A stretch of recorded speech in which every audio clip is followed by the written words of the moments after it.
अपरांत प्रांत म्हणून कोकणची ओळख असलेल्या सह्याद्रीच्या पर्वतरांगांतील मारळ गावचा श्रीदेव मार्लेश्वर आणि साखरप्याची श्रीदेवी गिरिजादेवी यांच्या विवाह सोहळ्याची परंपरा 700 वर्षांहून अधिक पुरातन आहे. हा लग्न सोहळा पार पडणार असल्याने श्रीदेवी गिरिजादेवीला माहेरून सासरे नेण्यासाठी असंख्य भक्तगणांनी मंदिरात गर्दी केली. त्यासाठी साखरपा गावात यजमानी, गावकरी, मानकरी यांची मोठी लगबग पाहायला मिळाली.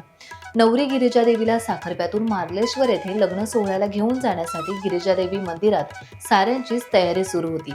विडे भरले गेले, नारळ अर्पण करण्यात आले, नवस फेडण्यात आले, गाऱ्हाणे घालण्यात आले.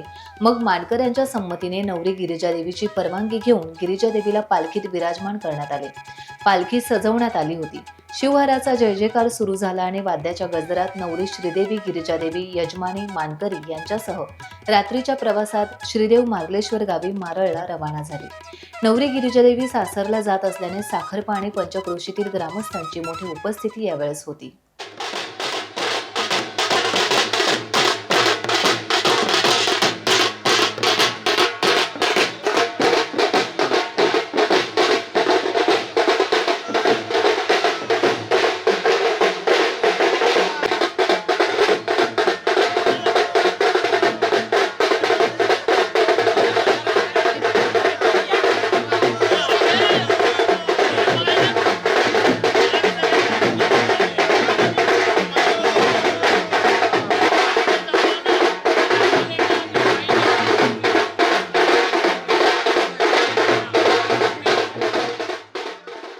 आज 13 जानेवारी भोगीचा दिवस. उद्या आज या ठिकाणी गिरिजादेवी आमच्या विवाहानिमित्त मार्लेश्वरला जाणार. ही गिरिजादेवी ही साखरप्यातली ह्या ठिकाणाहून बोंडिये, मारळ, गुरववाडी असं करून मारळानंतर डायरेक्ट मार्लेश्वरला पोयरीच्या पायरीवरनं डायरेक्ट आज रात्री मार्लेश्वरच्या ठिकाणी जाणार.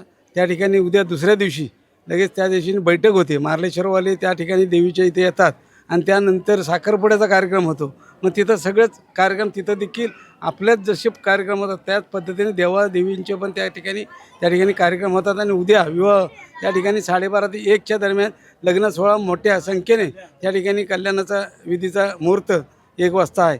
तरी सर्वांना आम्ही आव्हान करतो की त्यावेळेला आपण यावं. पण सगळ्यांनाच तिथं पोलीस डिपार्टमेंट घेतील असं सांगता येणार नाही, पण जेवढं शक्य होईल तेवढं त्या ठिकाणी मंडप स्लॅब टाकलेला आहे. जास्तीसुद्धा लोड होता का म्हणून ते पोलीस काळजी घेत असतात. म्हणून जास्ती गर्दी करू नये असं काही वेळेला पोलिसांचं व शासकीय कर्मचाऱ्यांचं त्या ठिकाणी मत असतं. म्हणून सगळ्यांना विनंती करतो की त्या ठिकाणी विवाह सोहळ्याला सगळ्यांनी यायचं आहे. ह्या ठिकाणी दिमाखात ह्या ठिकाणी सगळं हळद झाली, घाणा झाली, ह्या ठिकाणी आंघोळ झाली आणि त्या ठिकाणी आता ओट्या भरण्याचं काम ह्या महिला भगिनींचं चालू आहे. आणि या ठिकाणी आता पालखी रवाना होईल.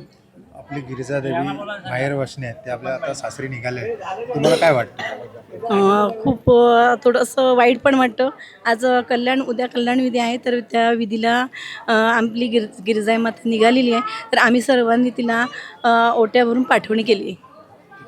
तुम्ही सांगा आजच्या एकंदरीत कार्यक्रमाबद्दल. आज कित्येक वर्ष हा लग्नाचा निरोप समारंभ इथल्या देवीचा आज बरीच वर्ष चालू आहे.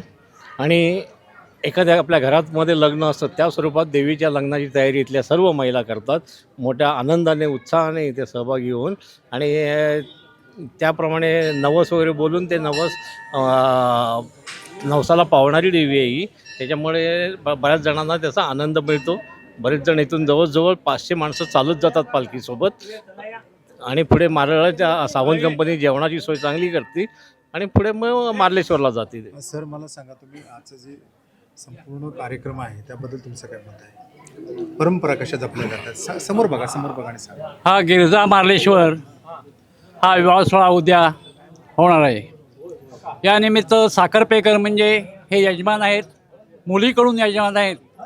आणि आज ही नवरी मुलगी मार्लेश्वरला जाणार आहे. गुरववाडी, त्याचप्रमाणे बोंडे आणि सर्व ठिकाणी ही गिरजा थांबेल. त्यांचा लोक सत्कार करतील आणि उद्या कल्याण आहे.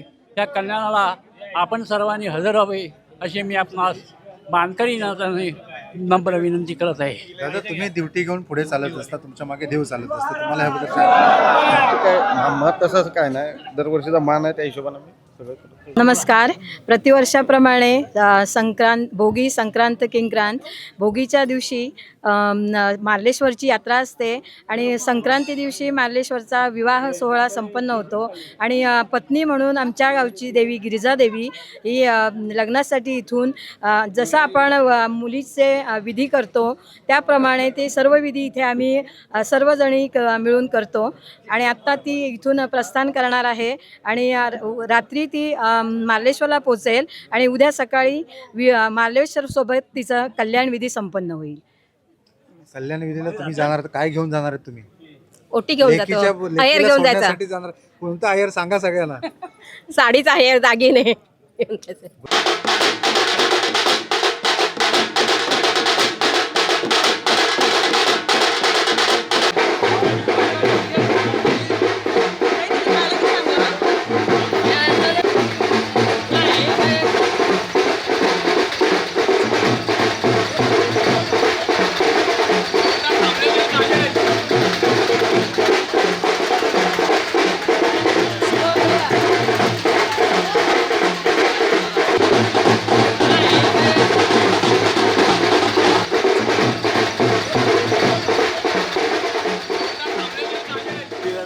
आपल्या मोठ्या वर्गाच्या सगळ्यांना सांभाळून त्यांचा रिंगा रुगा मुला माणसा सगळं सांभाळतात आणि अशी सेवा केली.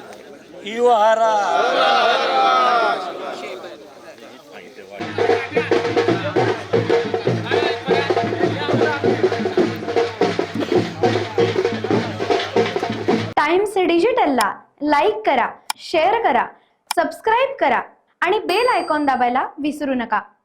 Times digital.